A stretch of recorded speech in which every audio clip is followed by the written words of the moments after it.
Assalamualaikum warahmatullahi wabarakatuh. Bersama Om Son dalam channel Islambul Aquatic ya. Nah, di sini saya akan menjelaskan bagaimana cara membersihkan tong filter pada kolam koi.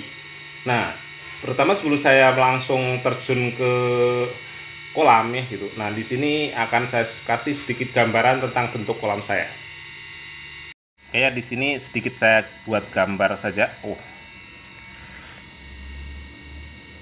Ini ibarat kolamnya tampak dari samping. Nah, ini ada airnya mungkin setinggi ini.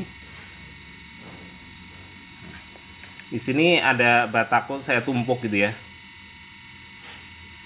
Terus saya kasih tong di atasnya. Jadi nanti ini ada pompa di sini. Nah, nanti akan memasukkan air ke dalam tong ini. Memasukkannya ke tengah.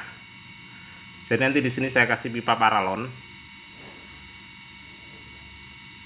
Airnya masuk ke sini. Ke dalam paralon, di sini keluar. Di sini keluar lagi ya gitu. Jadi main ke atas. Terus di sini saya kasih tumpukan batako lagi.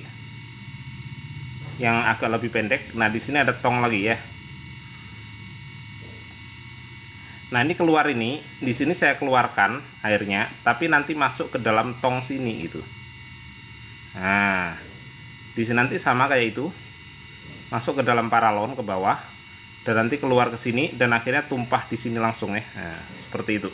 Jadi ini di luar paralonnya ya, tapi masih di dalam tong. Itu ada batu-batu apung atau batu gombong aja ya gitu. Sebenarnya nggak terapung sih gitu. Nah, pertanyaannya kalau batu gombong itu nanti akan bisa membersihkan? Jawabannya bisa, asal jumlahnya banyak. Loh, kan nanti kotorannya lewat sela-sela di sini masih bisa keluar. Iya, betul. Tapi kalau di batu gombong ini kita kasih misalkan bakteri pengurai gitu ya. Nah, misalkan pakai E4 atau apa, nanti bakteri-bakteri itu akan tinggal di batu gombong. Jadi kalau sudah tinggal di batu gombong, dia nanti akan tinggal di situ terus, kecuali batu gombongnya kita keringkan, kita jemur, baru dia mati. Nah, nanti kalau batu gombongnya kita bilas saja, kotorannya keluar, kotoran ikan ya, itu akan keluar, dan bakteri yang hinggap di batu gombong itu masih ada itu ya. Karena yang namanya batu gombong itu pasti dalamnya ada rongga-rongga. Mungkin ada yang ngomong, enggak kelihatan rongganya. Iya, betul, mungkin nggak kelihatan di mata kita, tapi ada rongga-rongga kecil yang di situ bisa jadikan tempat tinggalnya bakteri. Jadi kalau dibilas, tidak semua bakteri akan hilang ya, masih ada di dalam batu gombong. Sehingga nanti kalau misalkan udah kita bilas, bisa kita bersihkan.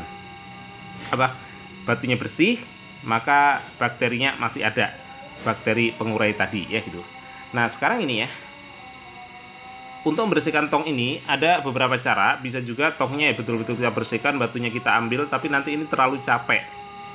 Nah, cara sederhana yaitu nanti saya pakai selang, saya ambilkan dari sini, selangnya itu saya sedot ke luar gitu ya, menyedot keluar sehingga nanti air yang kotornya keluar, sehingga nanti yang di dalam sini bersih ya gitu. Saya akan praktekkan secara langsung. Nah, ini kolam koinya. Itu nampak ikan koinya yang besar-besar ya. Nah, di sana ada tong filter. Nah, itu ada pipa paralon yang langsung nanti terhubung dengan, di situ ada pompa. Pompanya ada di dalam ya. Nah, saya akan menyedot air yang ada di sana. Oke. Sebenarnya ini agak kurang ideal, harusnya tongnya ada 10 gitu ya, jadi bener-bener bisa bersih. Kalau ada 2 gini sebenarnya masih belum efektif. Tapi nggak apa-apa ya, yang penting biayanya murah, ikannya sehat dan sebagainya ya gitu.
ya, jadi itu saya jalankan. Nah, kalau tongnya agak kosong nanti akan saya isi air ya. Biasanya saya sampai 3 kali itu ya, saya isi air dari luar paralon besarnya, tapi dia ada di bagian batunya ya gitu. Jadi nanti sampai 3 kali kira-kira udah bersih ya. Itu bisa kita lakukan ya mungkin 4 hari sekali atau mungkin ya seminggu sekali bisa ya gitu. Sebenarnya makin sering makin bagus, mau tiap hari juga boleh ya gitu. Nah, ini penampakan tongnya. Di sini ada paralon besar. Itu di dalamnya batu-batu koral ya. Bukan batu koral, batu gombong.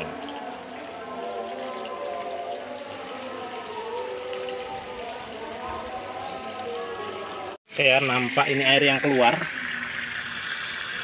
Kecoklatan ya, kotor dan berbau.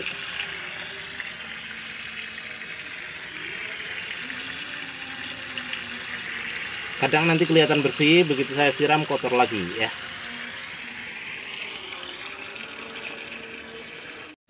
Oke ya, ini setelah beres pembersihan, ini habis maghrib ya. Jadi saya perlu pencahayaan. Ini air sudah mulai mengisi ke sini ya, ke dalam paralon ini, jatuh ke bawah, dan nanti langsung ini. Nah, itu kelihatan air mulai naik.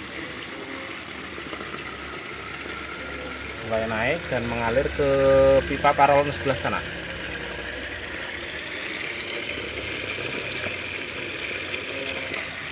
Nah, mengalir ke sana. Kita tunggu saja ya. Nah, saya pause saja biar nggak terlalu menunggu. Ya, tanpa air sudah mulai naik di tong kedua. Kadang memang yang naik ini masih agak-agak kotor ya, tapi nggak apa-apa.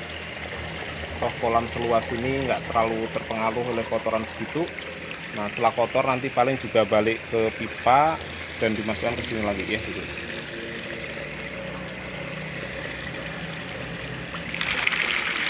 Nah, itu aliran airnya seperti itu ya, akan jatuh dan meluas, sehingga air ini itu akan memberikan banyak oksigen kepada kolam ini ya, karena dia melebar, jadi nanti banyak bersentuhan dengan udara, sehingga akan menambah kadar oksigen di kolam ini.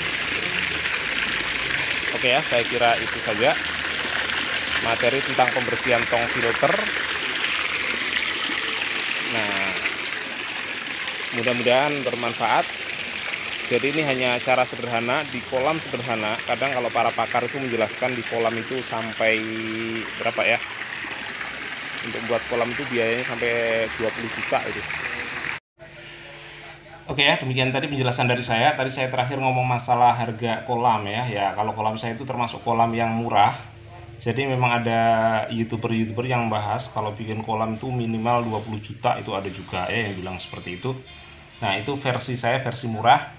Isinya yang ada di dalam tong pun saya dapat secara gratis, yaitu batu-batu gombong yang saya cari di pinggir sungai ya. Di pinggir sungai besar, yaitu kalau di Jawa Timur sini Sungai Brantas.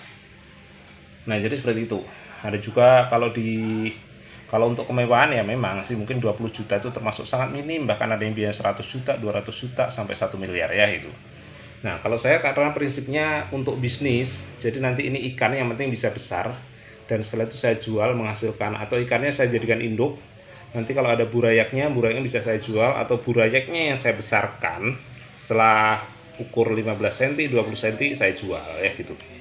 Jadi prinsip saya hanyalah bisnis, jadi ya tidak terlalu mementingkan kemewahannya ya gitu, tapi yang penting bisa menghasilkan. Oke, itu saja yang saya sampaikan. Saya akhiri sekian. Wassalamualaikum warahmatullahi wabarakatuh.